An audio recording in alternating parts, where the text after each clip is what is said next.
Au ciel est la maison du Père, étincelante de beauté. Tout en elle est gloire et lumière, ineffable félicité. Vers le ciel, nous marchons vers le ciel. C'est au ciel qu'est notre héritage éternel. Là le bonheur est sans mélange, là le péché ne règne plus. C'est l'amour.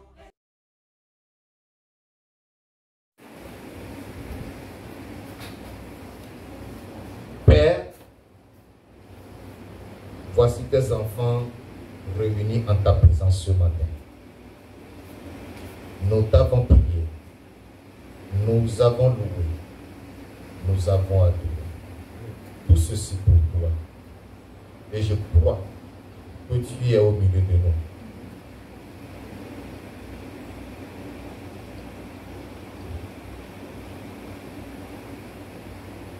Seigneur, envoie ton épée et élimine cet ennemi à l'instant au nom de Jésus-Christ.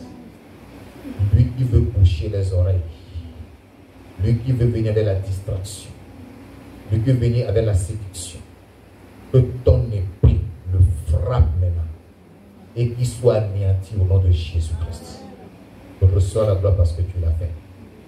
Nous sommes là ce matin, après avoir fait tout ceci, nous voulons que tu nous parles. Car tu as un message très important pour nous. Livre ce message ce matin pour notre édification au nom de Jésus. Donne des oreilles attentives, des cœurs obéissants, pour que nous ne soyons pas des éditeurs oubliés, mais que nous pratiquions ta parole au nom de Jésus-Christ. Parle à travers ton serviteur avec puissance et force ce matin pour l'édification de ton peuple. Gloire soit rendue à ton merveilleux nom. C'est au nom puissant de Jésus-Christ de Nazareth que nous avons prié. Amen. Amen.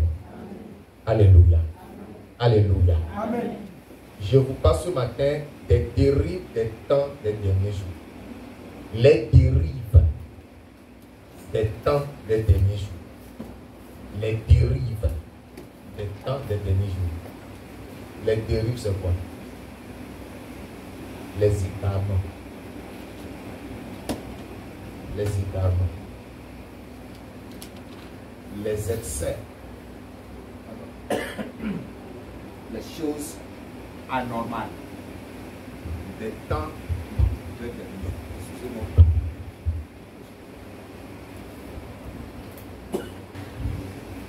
Les dérives des temps des derniers jours. Nous parlons des derniers jours. Mais en fait, qu'est-ce que les derniers jours? Les derniers jours ont commencé depuis la mort et la résurrection de Jésus-Christ. Alléluia. Les derniers jours sont ces périodes de temps qui sont situées entre la résurrection de Jésus-Christ et sa seconde venue. Alléluia. C'est ça qu'on appelle les derniers jours. Donc ces derniers jours ont été amorcés depuis la résurrection de Jésus-Christ et des choses qui ont été prédites ont commencé à se réaliser depuis que Jésus-Christ est mort et ressuscité. Et ces choses, comme je vous le disais, prendront de l'ampleur, iront en s'augmentant.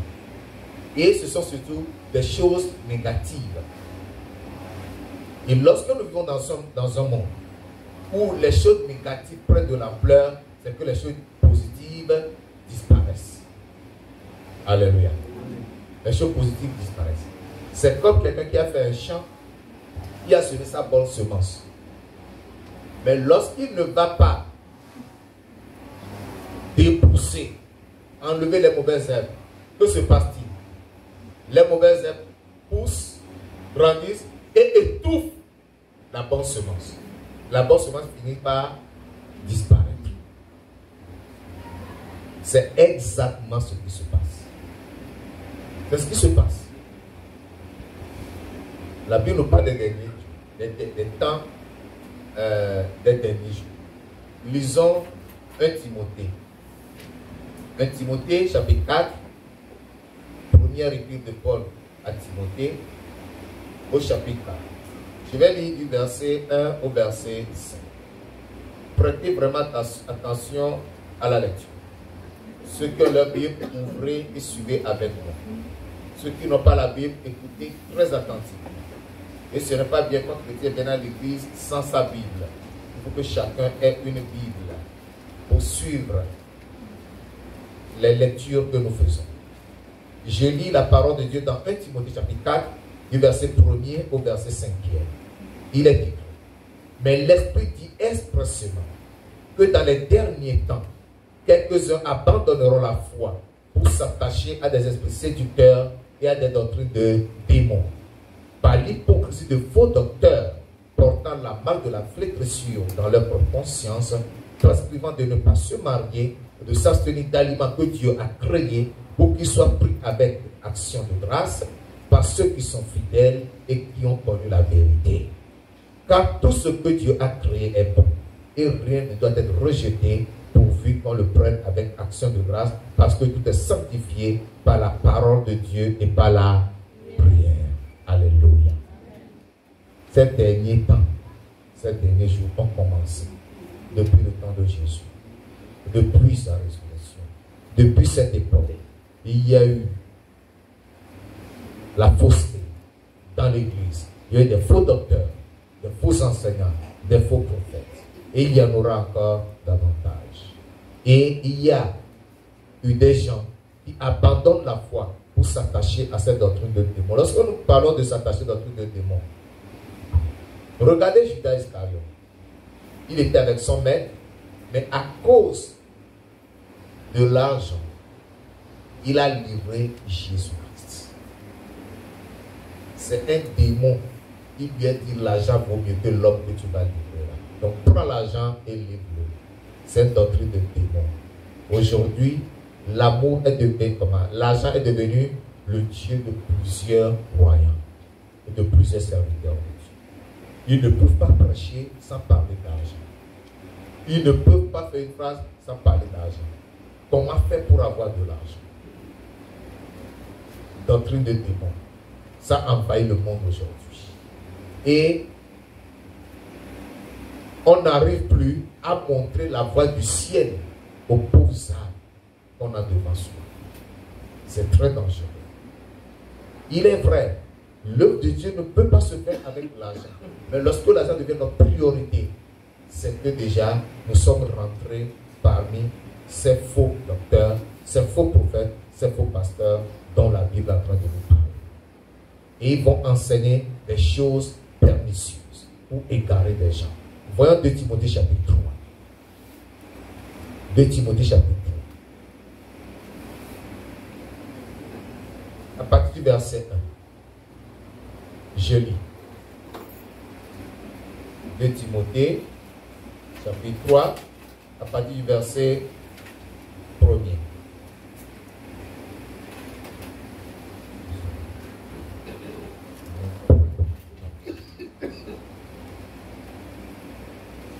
Il dit: sache que dans les derniers jours, vous voyez quoi dans les derniers jours, n'est-ce pas? Dans les derniers jours, il y aura des temps difficiles. On n'a pas dit que dans les derniers jours, il y aura des temps faciles. Hein? Il y aura des temps difficiles. Les temps deviennent difficiles, non? Hein? J'étais dans une réunion hier où une maman disait: il n'y a plus les tomates de 100 francs. Les tomates maintenant, ça peut être 250 francs. Le kilo de riz n'est plus à 500, c'est à 750. C'est ça, non? Bon, ça s'appelle quoi? Les temps comment? Facile, quoi. Les temps difficiles. Ah, difficile. Ok. Des temps difficiles. Mais que ces difficultés ont commencé progressivement. Et ça s'empire. Tous ceux qui espèrent en une amélioration pour une vie meilleure, vous vous trompez. Vous vous trompez. La Bible dit quoi? Dans les derniers jours, il y aura des temps difficiles. Des temps difficiles. C'est ces temps difficiles qui font que on nous nourrit de poison tous les jours. Alléluia. Avant de terminer ma lecture, je vais ouvrir cette parenthèse. Nous devons faire attention à tout ce que nous mangeons. Surtout nous qui vivons en ville là. Tout ce que nous mangeons, ce n'est que du poison tous les jours. Le poulet, la viande, la queue, les potisses, tout ce que vous mangez là. Ce n'est pas de la bonne nourriture. Ces animaux qu'on n'a pas, qu'on vous envoie là, avec quoi les élèves, ça fait des hormones. Tu vois un petit poussin de 3 semaines, il est déjà prêt à être mangé. Alors qu'au village, si toi, tu as ta poule, la poule là fait des poussins. En 3 semaines, c'est encore bébé. Mais chez le blanc, en 21 jours, le poussin est déjà prêt à consommer. Rempli d'hormones. Et vous aimez ça. Je veux le poulet mou, la puce molle. C'est ça. Vous mettez ça, ça dégage une odeur bizarre. Ce sont les hormones. Ces hormones n'ont pas encore fini leur travail dans la chair. Quand vous consommez, ça poursuit son travail. La chair, la viande, poursuit son travail dans votre corps. C'est pourquoi nos enfants grandissent mamboulement aujourd'hui. Si vous voyez un enfant de 8 ans, on dirait un enfant de 15 ans. Parce que vous les nourrissez du mauvais aliment, vous manger du mauvais aliment. Et vous allez remarquer qu'il y a une recrudescence des tumeurs aujourd'hui. C'est à cause de tout ça. Vous buvez le lait. On nous a appris que le lait est un aliment complet. Mais est-ce que vous savez que le lait est un mauvais aliment et que ce n'est pas bon pour le corps? La vache nourrit son bébé avec du lait. Les substances de croissance qui sont dans le lait, lorsque tu consommes, c'est comme ça que tu vas grandir. Or, quand tu grandis, arriver à un niveau, tu ne pourras plus grandir. Ça va commencer à former des tumeurs dans ton corps. Tout ce que nous mangeons là, vous devez faire attention. Moi, je voudrais vous encourager à préférer les légumes. C'est la bonne nourriture. Du poisson. Pas du poisson qui revient de la Chine. Le poisson qui vient de la Chine, c'est du poisson élevé dans des piscines qui sont nourries aussi avec des hormones. Quand vous mangez ça, vous allez sentir l'odeur. Vous allez sentir l'odeur. Achetez, c'est pas moi, les carpes de la Chine ou bien les tilapias de la Chine et allez trouver les carpes de l'embarras. Préparez. Et c'est de les humains. Surtout quand les Chinois font la pêche. Comme je suis en train de un compte marketing. Les Chinois, ils vont pêcher avec du poison. Ils déversent le poison dans l'eau. Les poissons meurent, viennent en surface, ils les ramassent. Et ces produits, certains de nos pêcheurs aussi les ont trouvés. Quand ils vont seulement, ils déversent dans la rivière, les poissons montent en surface, ils les ramassent. Pourquoi manger ce genre de poissons? On nous tue. Parce que les temps sont difficiles. Les gens sont amour de l'argent. Ils sont devenus amour de l'argent. Ils aiment l'argent plus que tout. Ils ne pensent que la vie des hommes.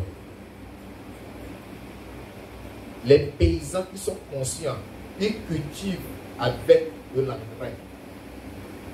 Dans leur champ, ils vont diviser la surface en deux. Ils font une partie, ils mettent de l'engrais, l'autre partie, ils ne mettent rien. Ils cultivent ça bio, ça c'est pour leur propre consommation.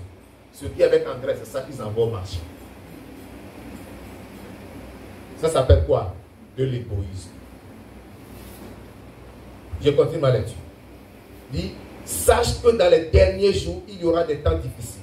Car les hommes seront égoïstes, amis de l'argent, fanfarons. Les gens seront quoi? Égoïstes, amis de l'argent, fanfarons, ok? Dit orgueilleux, hautains, hein? Blasphémateurs, rebelles à leurs parents, ingrats, irreligieux. Même au sein de la cellule familiale, il y a des crises. Les enfants ne reconnaissent plus leurs parents. Ils sont devenus insoumis, insubordonnés. J'ai entendu des enfants dire, oh, l'enfant là me dépasse. Maman, toi, une maman, tu vas dire, l'enfant là me dépasse. Entre toi et l'enfant, qui a porté l'eau dans le ventre pendant 9 mois, tu vas dire, l'enfant là me dépasse. C'est la démission. Et l'enfant là va te dépasser. Le papa lui s'en fout parce qu'il en a plusieurs. Il en a partout. Ce n'est pas son problème. Crise dans la cellule familiale.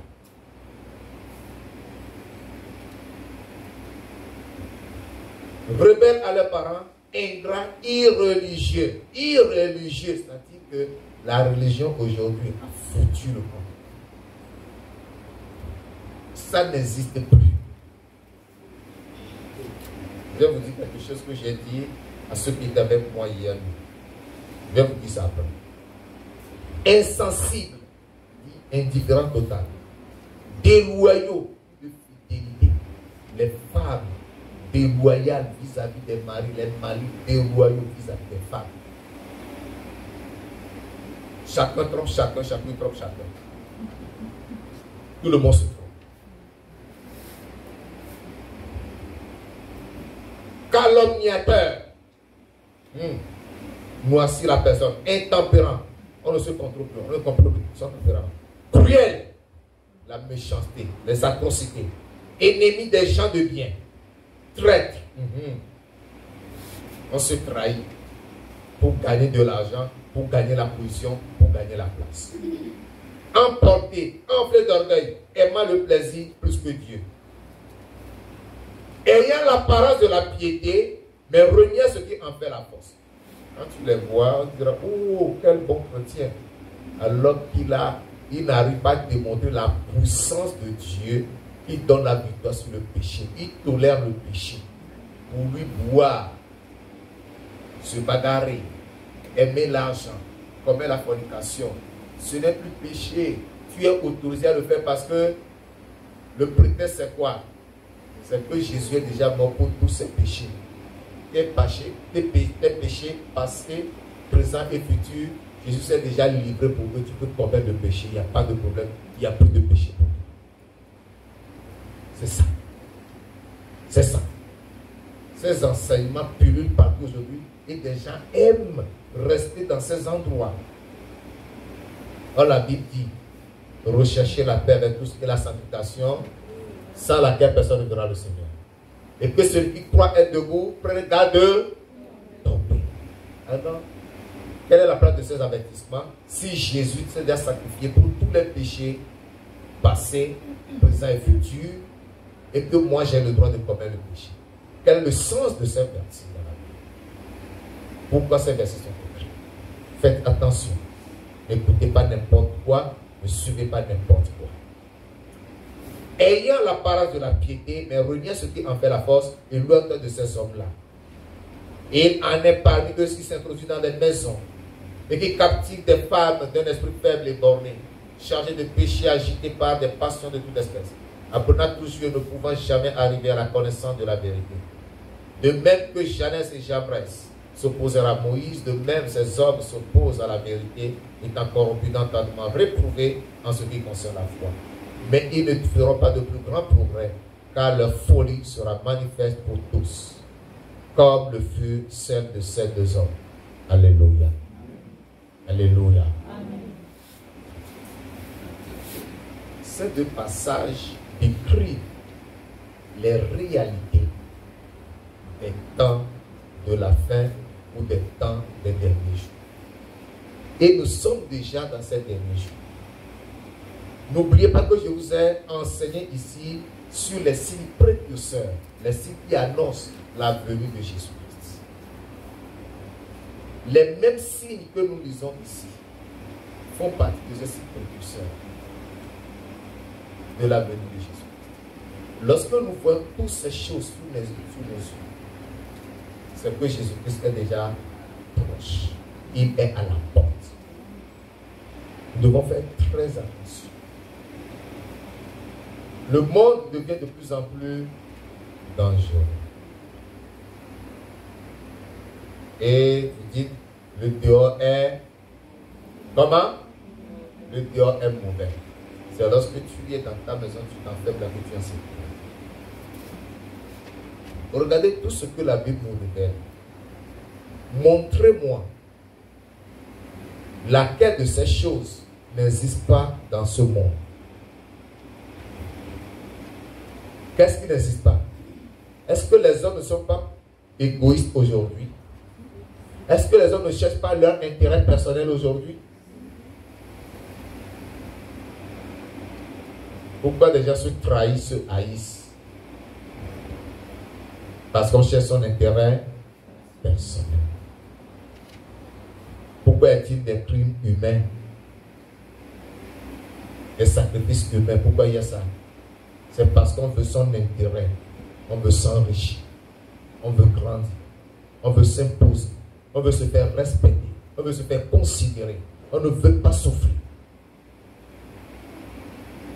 On fait toutes ces choses.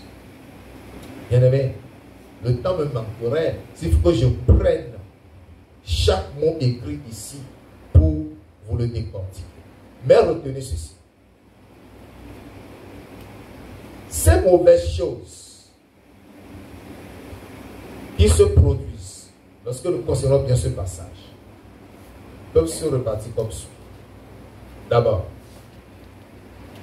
il y a la détérioration des relations familiales. La détérioration des relations familiales et des relations interhumaines. Quand on nous dit que les hommes seront égoïstes, amis de l'argent, fanfarons, hautains, blasphémateurs, rebelles à leurs parents.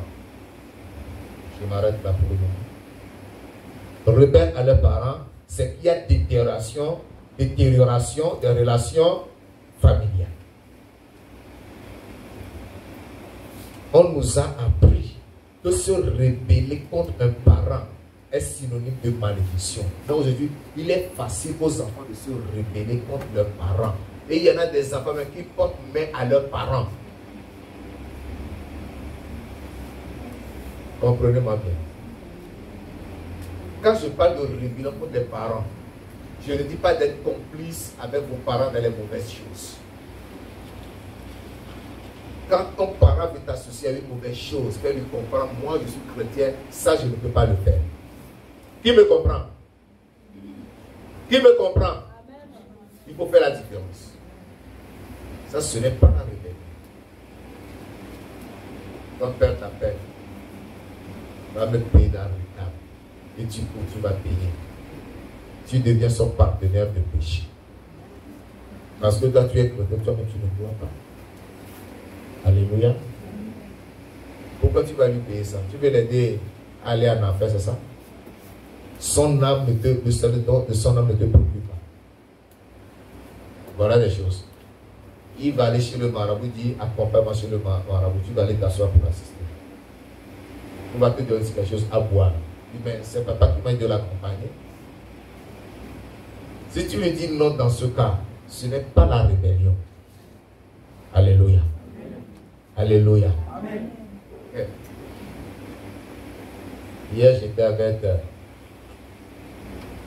le pasteur Marcelin. On disait quelque chose. Non, c'était avant-hier, c'était vendredi. On parlait. Et il m'a dit, lorsqu'il était à l'université, il est arrivé pendant les congés, il est rentré au village. Quand il est rentré au village, son père l'a appelé. Marcelin, tu es déjà un grand étudiant, tu es à l'université. Je pensais devoir revenir avec une fille, mais tu es revenu seul. Pourquoi tu me fais la honte là? Il n'a rien dit. Il est allé, puis il est revenu et dit, papa, je t'aime bien. Mais histoire de femme là, il ne faut plus jamais m'en parler. Toi-même, regarde ta vie. Tu es un grand cultivateur. Tu fais de grands champs. Et chaque fois que tu es à la récolte, tu as des femmes. Quand la récolte finit, les femmes disparaissent. Tu devais être riche, mais regarde ta vie. Tu veux que je suive ça? Alléluia. Alléluia. Et son père a dit oui. Je n'ai jamais vu un enfant qui m'a dit la vérité. Tes grands-pères sont là. Personne n'a osé me dire cette vérité. Je te respecte. Alléluia. Ce n'est pas la rébellion, c'est la vérité. Parce qu'il a Christ, il ne peut pas traîner une fille avec lui pour aller montrer qu'il est à l'université, il est étudié. Il y en a qui suivent les mauvais conseils de leurs parents. Maman va t'appeler, ma fille vient. Mais le gars qui venait là, je ne le vois plus. Pourquoi? Parce qu'avant, elle te voit avec le gars. Maintenant que tu as accepté Christ, tu t'es séparé du gars. Et maman s'inquiète. Ma fille, il se passe quoi là? Quelle réponse tu vas donner à maman? Tu vas dire que maman, attends, je vais ramener le gars. Et tu vas aller le rechercher. Tu fais quoi? Donc, je suis en train de vous expliquer ce qu'on appelle rébellion contre les parents. Quand tu réprimandes ta mère parce qu'il veut te pousser dans la fornication, ce n'est pas de la rébellion, ce n'est pas le manque de respect. Alléluia. Parce que là, tu te tiens dans la vérité. Et tu défends la vérité, tu défends ton salut. Alléluia. Il y a des parents qui poussent leurs enfants dans la fornication, dans les pédicité. Ah, ma fille, regarde, tu es déjà devenue jeune fille. Tu es déjà femme. Mais depuis là, je ne vois personne, je ne vois aucun homme. Quand est-ce que j'aurai les petits-enfants? Ah, maman veut les petits-enfants. Et tu vas aller attraper la grossesse. Maman, regarde maman, ça pousse bien, non? Maman dit, oui, fais-moi vite l'enfant. Ou bien, je me trompe. Est-ce qu'il y en a qui ne font pas ça? Est-ce que je me trompe? Tu es chrétienne, maman lui dit ça, tu dis maman, arrête, que ce soit la première, la dernière fois. Tu ne lui as pas manqué de respect. Tu défends ton salut. À un moment, défendant la vérité, il faut qu'on soit aussi violent. Depuis Jean-Baptiste jusqu'à présent, le royaume de Dieu, maman. C'est forcé, ce sont les violents qui s'en emparent. Alléluia.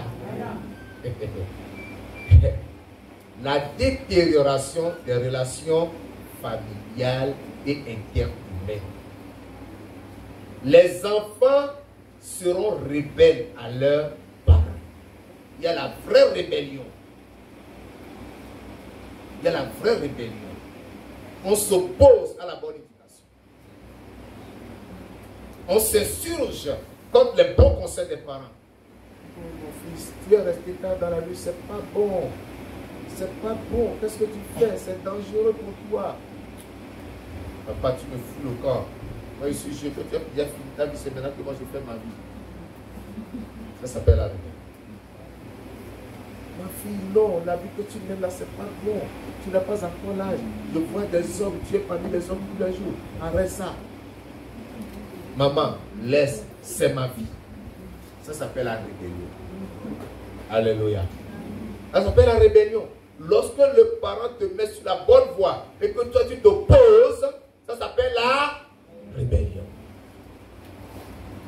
Et il y en a plein aujourd'hui. Plein de rebelles. Dans les maisons, dans les familles. Toi ne sois pas rebelle. Mais défends ta foi. Alléluia. Défends ta foi. Et même entre les gens aujourd'hui, les relations avec les hommes, il n'y a plus de confiance. Il n'y a plus de confiance. On se trahit, on se hait.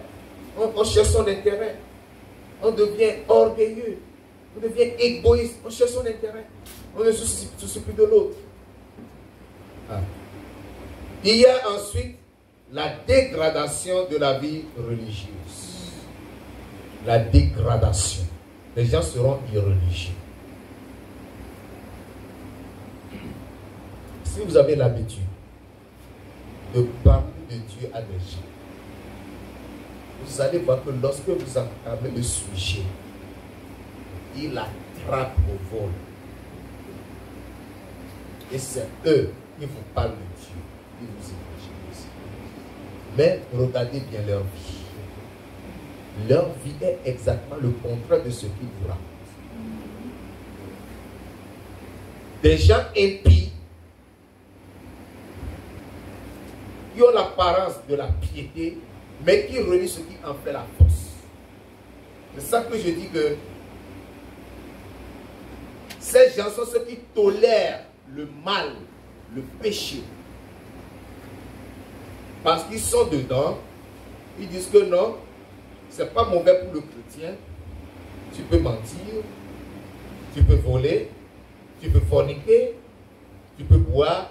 Ce n'est pas péché. Tu as déjà accepté Christ.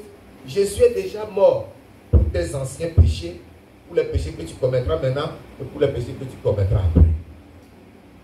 C'est ça le faux enseignement, la fausse doctrine. Ce n'est pas biblique. Il n'arrive pas à démontrer la puissance de la parole de Dieu qui les délivre du péché. Si tu es courant, tu dois démontrer la puissance de cette parole qui te sauve. L'apôtre Paul dit dans Romains chapitre 1 au verset 16. Je n'ai pas honte de l'évangile.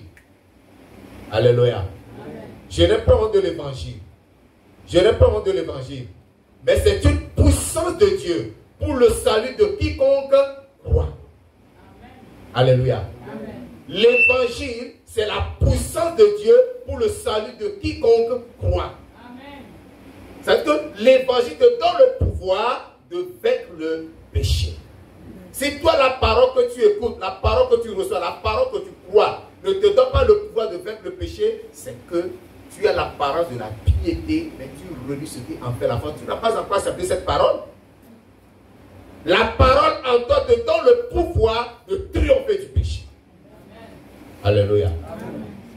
Si Dieu dit, vous serez saints parce que moi, l'Éternel, votre Dieu, je suis saint, vous croyez que c'est quoi? Lorsqu'il rentre en vous, c'est lui-même la parole. Au commencement était la parole. La parole était avec Dieu, la parole était Dieu. Mais à tous ceux qui l'ont reçu, elle a donné le pouvoir de devenir des enfants de Dieu, lesquels sont nés, non de la chair, ni de la volonté de l'homme, mais de l'esprit. Lorsque tu es né de l'esprit, la parole en toi, Jésus en toi, te donne le pouvoir de vaincre le péché. Et si toi jusqu'à présent, tu n'as pas encore reçu le pouvoir de la parole, c'est que tu n'es même pas rentré en contact avec elle. Alléluia. Amen. Troisième élément que nous ressortons de ce passage, c'est la croissance galopante de l'impiété. La croissance galopante, l'augmentation galopante, c'est-à-dire ça va vite, ça monte vite, de l'impiété. L'immoralité partout maintenant. L'impudicité partout maintenant.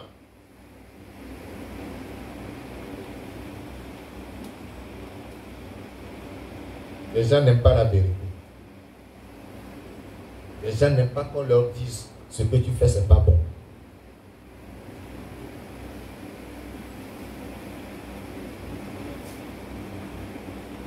Ce que nous voyons aujourd'hui exister. Sodome et Gomorrhe ont été détruites à cause de l'impudicité. Quel genre d'impudicité? À cause des relations homme-homme, femme-femme. Mais cela ne sert pas de leçon aujourd'hui. Il continue de multiplier ce péché jusqu'à le légaliser. Ceux qui le faisaient se cachaient. Mais aujourd'hui, on ne se cache plus. Vous leur rencontrez des hommes qui marchent comme ça.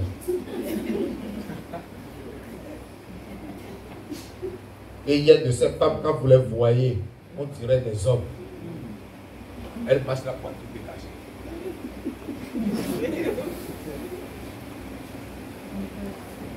C'est elles les hommes. Vous allez voir deux femmes qui sont toujours ensemble. Ce ne sont pas des amis, hein. Ce ne sont pas des parents. C'est mari et femme. Ces abominations que les gens applaudissent. Avant, nos parents avaient peur. Lorsque le jeune homme était dans sa chambre et qu'une fille allait chez lui, ou que la fille était là, un garçon arrivait, les parents s'inquiétaient. Mais aujourd'hui, tu es un garçon, un autre garçon le fréquente. Hey, c'est plus grave. Il ne parle pas d'affaires de garçon, il parle d'affaires garçon-fille. Parce qu'il y a là-dedans, là, il y a un qui est fille, l'autre qui est garçon. Lorsque tu vois ta fille avec une autre fille qui s'entendent bien là, maman, il faut prier. Il faut prier, il faut bien introduire ta fille. Il faut chercher à les surprendre, savoir ce qu'elles font dans le champ.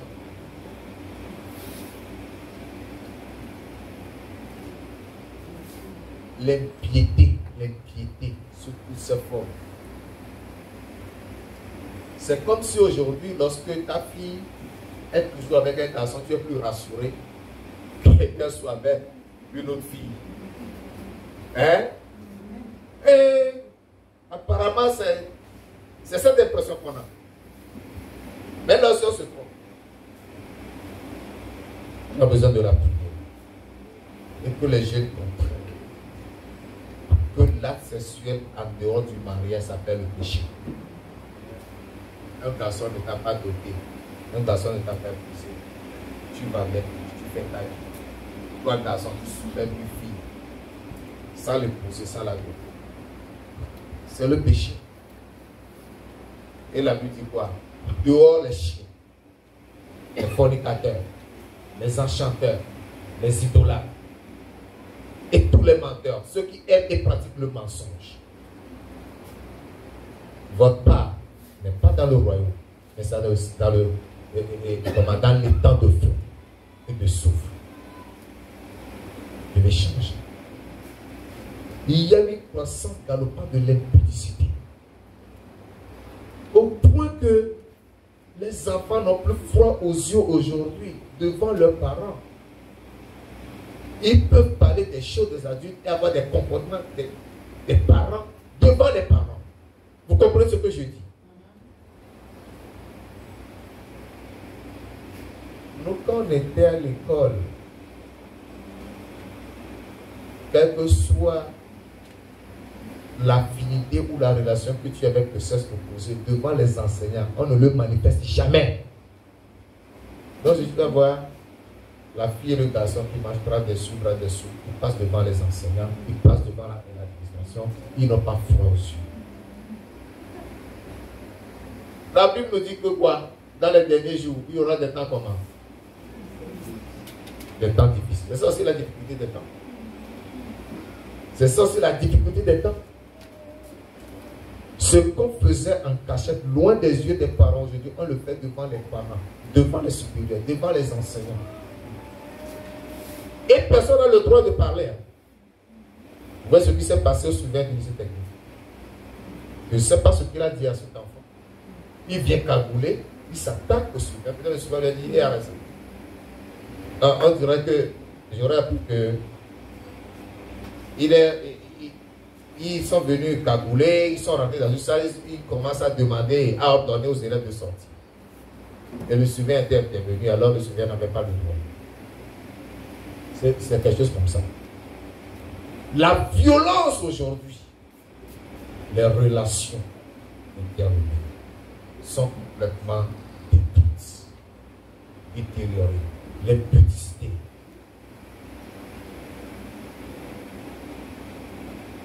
J'étais à quel point là, la personne ne parle de l'impiété. Voilà. Ça conduit aussi à la violence, comme je le disais. Le quatrième point, le quatrième élément, c'est le développement de la magie, de la sorcellerie et de l'idolâtrie. Le développement de la magie, de la sorcellerie et de l'idolâtrie. Aujourd'hui, je ne vais pas trop m'attarder, mais je vais donner tout de suite l'exemple. Cette année universitaire seulement, je le disais hier à ceux qui étaient avec moi dans la nuit, ceux qui ne le savaient pas, je le porte à votre connaissance, Cette année, dans une université britannique, on a ouvert une faculté de magie et de sorcellerie.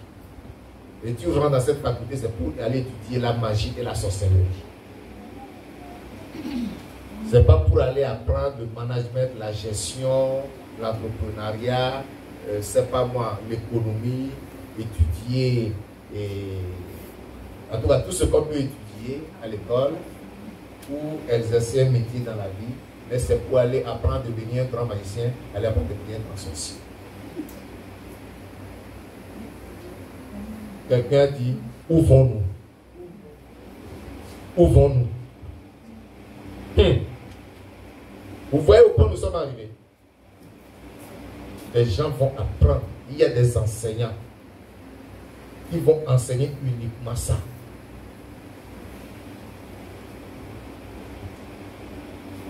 Ils ont commencé à ouvrir des petites écoles de spiritualité. Ils appellent ça école de spiritualité. C'est ici au Gabon aussi. La spiritualité. Maintenant, ils l'ont implanté dans l'université. Je vais m'inscrire à la faculté de la magie et de la sorcellerie. C'est un combat contre l'Église, contre les chrétiens. Des gens cherchent à faire des choses qui vont provoquer la colère de Dieu. C'est ce qui se passe aujourd'hui.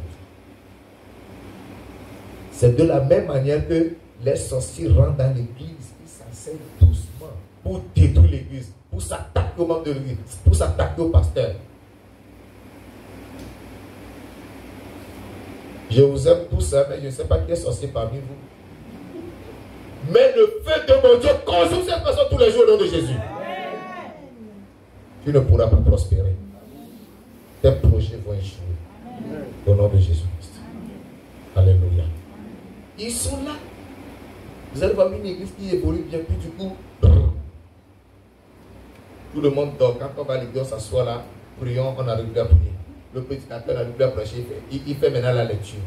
Il lit, ça va dire. Que Dieu vous bénisse au nom de Jésus. Parce que les sorciers l'ont déjà mangé. Il n'a plus la parole, il n'a plus rien, il n'a plus de force. Ah oui. Hein? Ils sont là partout. Ils sont là partout. Et ils ont des stratégies pour rentrer dans l'église. Hein? Quand ils rentrent là, ils déposent tout ça là dehors. Ils rentrent. Priez n'importe comment, ils ne seront pas touchés un peu. Ils ne seront pas touchés un peu. Dès qu'ils sortent, ils reprennent. Et la nuit maintenant, ils opèrent. Ils vont opérer. Ils vont ériger leur hôtel sur l'autel de l'église. Le prédicateur prend le message, il raconte n'importe quoi. Les chants de chanter, c'est des chansons bizarres. Plus rien ne marche. Il dit, nous allons faire la veille de prière. Alléluia, alléluia. Vendredi, veille de prière. Tout le monde vient, veille de prière. Au nom de Jésus, nous prions. Amen. Ils ont déjà mangé. Ils ont déjà mangé. Ah, la soeur a des problèmes. Elle a besoin de délivrance. On va lui faire la délivrance. Sœur, viens, on va prier. Démon sort, démon sort, démon sort. Et puis toi, maintenant, tu démon sort là bientôt. Tu vas prier. Tu as déjà mangé. Ils sont là. Be careful. Ah. C'est pas moi qui le dis. C'est écrit là. À nous de savoir comment comprendre et comment l'exploiter. C'est la réalité. Il y a eu des églises ici, dans Libreville, qui étaient des églises de feu. Mais aujourd'hui, allez-y voir. Allez-y voir. Allez voir comment les jeunes s'habillent. Allez voir comment les filles se comportent. Allez écouter la prédication. Ça n'a plus aucune force. Pourquoi? Parce qu'ils sont rentrés, ils ont tout détruit. Surtout qu'il y a maintenant des écoles de spiritualité. Ils étudient des systèmes, des méthodes pour détruire l'Église. Mais je sais une chose, c'est que Jésus m'a dit qu'il a bâti son Église sur le roc et que les portes du séjour, que sont la sorcellerie, la magie, les dominations, les esprits mauvais, ne prévaudront jamais contre cette église. Alléluia. Alléluia. J'ai cette conviction. Quelle que soit ta force, tu ne le pourras pas. Tu es déjà vaincu au nom de Jésus-Christ. L'explosion. Ah, j'ai repris ça. L'explosion de l'impiété. Elle a dit la croissance galopante de l'impiété. C'est tout ça. Donc, dans les derniers jours maintenant, l'impiété ne veut pas. Même dans les paroles, quand tu écoutes la personne parler, il n'y a rien qui glorifie Dieu, il n'y a rien qui demande la crainte de Dieu. C'est des souillures, c'est de l'immoralité, des choses très, très désagréables à écouter. Bien-aimés, ce matin, je voudrais que tu saches que nous sommes dans les derniers temps. Nous sommes dans les derniers jours. Et que le diable s'est déchaîné. Et toi, tu as besoin d'être vigilant pour ne pas être la proie de l'ennemi. Alléluia. Alléluia. Si tu es déjà englouti, dis-le, on va prier pour toi. Dis-le pour qu'on puisse te délivrer. Sinon, tu vas mourir dans cet état pour te retrouver en enfer. Le diable rôde comme une illusion. Les jeunes filles qui n'ont pas la maîtrise d'elles-mêmes, qui se livrent au premier venu. Faites très attention. Celui qui ne sème pas la chair, moissonnera de la chair, quoi? La corruption, c'est-à-dire la destruction, le péril. Tu dis c'est ma vie, c'est ta vie. Quand ça va devenir ta mort là, tu comprendras. C'est ta vie, non? Vis ta vie. Quand ça deviendra ta mort, tu le sauras. Répandons-nous. Restons accrochés au Seigneur. Pour que nous ne soyons pas des victimes des derniers temps. Alléluia. Amen. Tu es averti, tu connais la vérité. Tu sais le temps dans lequel nous vivons maintenant. Tu dois savoir comment tu dois te comporter. Pour toi, c'est d'être agréable pour Dieu. Pour toi, c'est la sainteté. Pour toi, c'est la vigilance. Pour toi, c'est la prière. Pour toi, c'est d'être régulier dans la maison de Dieu. Pour te fortifier dans le Seigneur. N'abandonnons pas notre assemblée comme c'est la coutume de quelques-uns. Mais exhortons-nous aussi longtemps que nous allons approcher le jour. Nous allons prier. Nous allons prier. Recommandons dans les mains du Seigneur. Implore la grâce que le Seigneur te soutienne et te préserve des difficultés de ces derniers temps au nom de Jésus. Et là, là-bas, parle au Seigneur. Demande que le Seigneur te vienne au secours. Demande que le Seigneur te vienne au secours. Que le Seigneur te soutienne. Il te fortifie. Il te préserve.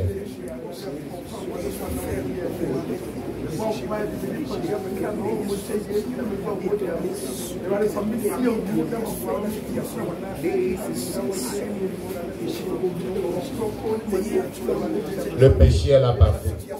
Le péché abonde partout. Le péché court partout. Il marche devant toi, il court derrière toi. Il te côtoie. À toi de le dominer. À toi de le vaincre.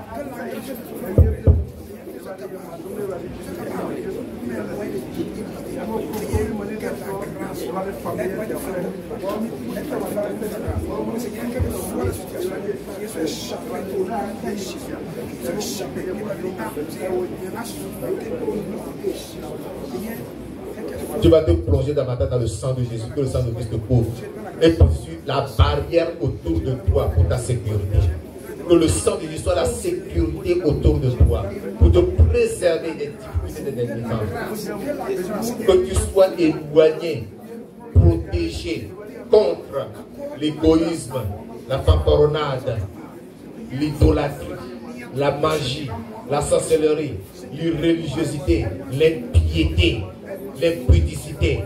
Que le sang de Christ t'en préserve. Parle à Dieu ce matin. Confie-toi au Seigneur. Que le Seigneur te délivre. Que le Seigneur te préserve.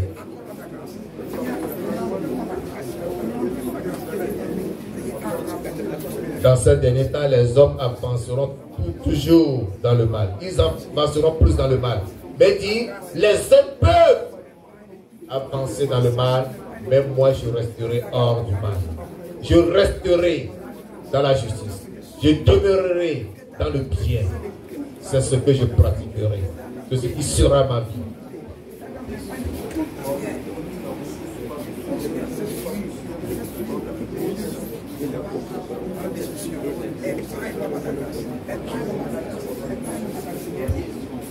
Implore la grâce de Dieu. Implore la grâce de Dieu. Demande la grâce pour te soutenir. Que la grâce te soutienne. En ces temps difficiles, nous avons besoin de la grâce. Il n'y a que la grâce seule qui puisse nous soutenir. Il n'y a que la grâce seule qui puisse nous protéger. Demande la grâce. Que la grâce abonde dans ta vie. Là où abonde le péché, la grâce a surabondé. Que la grâce surabonde pour toi. Pour que tu triomphes de tout péché.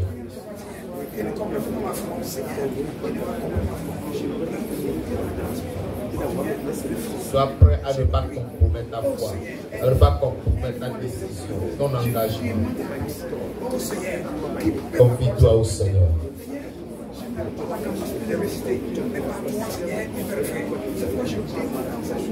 Soumets-toi à Jésus. Fléchis tes genoux devant Jésus et adore-le lui seul.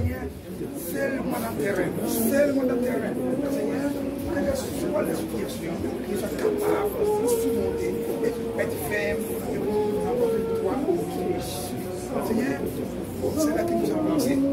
Et ils ont des mêmes faits ou pas la grâce. Alors, Seigneur, dans ces jours, je me tiens devant ta vie. Je me tiens devant ta grâce. Et que la grâce soit moi, Seigneur. Vertis-moi les monts de la grâce. Vertis-moi les monts de la grâce. Toute situation, nous sommes capables de monter et pour rapporter de toi. Pour le bien de ta vie. Le temps difficile, c'est que ça arrive. Seigneur, aujourd'hui, il n'y a rien. Mais le temps arrive, Seigneur. C'est grave. Aide-moi. Que je n'abandonne pas. Le temps du Seigneur, aide-moi qu'il abandonne pas. Aide-moi, Seigneur, je vais te remercier. Mon Seigneur, le jour de la Seigneur, viendra pour tout Fils adoré. Et ce que l'on aura semé,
et la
sèmes la charité par la foi en Jésus-Christ. Ta moisson sera le salut et la félicité. La semence d'ici-bas, c'est la moisson d'en haut, selon ce que nos travaux, bien ou mal, il viendra le jour où tu verras cette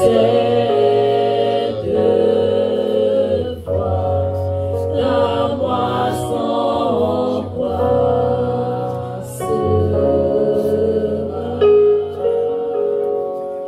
Cessez de s'aimer pour la chair, car tu vas à la mort.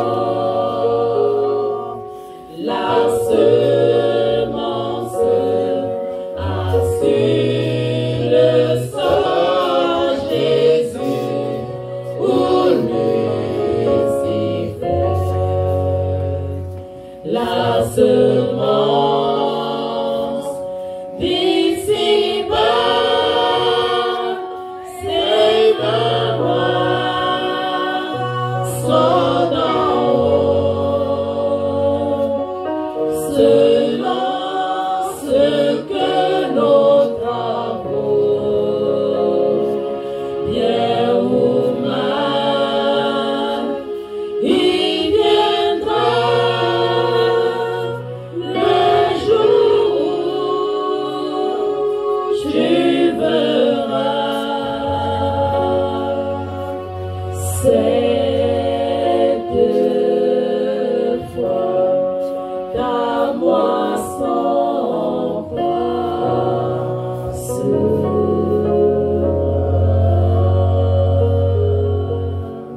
Alléluia. Alléluia. La semence d'ici-bas, c'est la moisson d'en haut. Si tu sèmes pour la chair la corruption, tu moissonneras la corruption. Mais si tu sèmes par l'esprit, tu moissonneras de l'esprit la vie éternelle. Ne dis pas les temps sont difficiles. Je vais faire comment? La Bible te montre la voie. Dieu a suscité ton serviteur pour montrer la voie à ceux. Il t'appartient de prendre la décision. Mais si tu rejettes cette parole, que tu continues dans ta mauvaise vie, sache que devant toi, tu trouveras un juge impitoyable. Je dis quoi? Devant toi, tu trouveras qui? Un juge impitoyable. Parce que ta coupe aura déjà débordé. Au nom de Jésus-Christ, nous prions. Ancien des jours, je vais t'élever ce matin pour cette parole qui nous montre les dérives des temps des derniers jours. C'est la réalité. Nous vivons ces temps des derniers jours. Et tout ce que ta parole expose se passe sous nos yeux. Et nous les voyons, nous en sommes témoins. Mais ce que nous te demandons, c'est que tu nous en préserves. C'est pourquoi nous prions que Seigneur, ta grâce puisse abonder pour chacun de nous. Afin que personne ne coopère avec le mal. Mais que Seigneur Dieu, nous nous unissons à ta parole pour brandir la vérité. Afin de triompher du mal au nom de Jésus-Christ. Ceux qui sont engloutis par le mal et difficultés de ces derniers temps, Père, nous te supplions. Sauve les uns au nom de Jésus-Christ. Délivre-les au Père de gloire et ramène-les dans ton royaume au nom de Jésus.